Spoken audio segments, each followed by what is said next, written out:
ফোনটা তো দরকার ছিল, বাবানকে বলি। বাবান, বাবান, হ্যাঁ মা বলো। বাবান, ও মা বলো গো। এদিকে আয় একবার।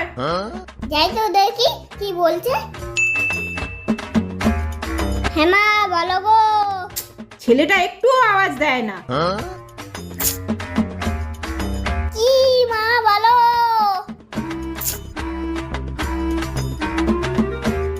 কি মা এত চিৎকার করছো কেন বলো। বাবা এসেছিস? একটু ঘর থেকে আমার ফোনটা নিয়ে আয় না। মা একবারে বলতে পারো না? আমি তো ঘরেই ছিলাম বলো।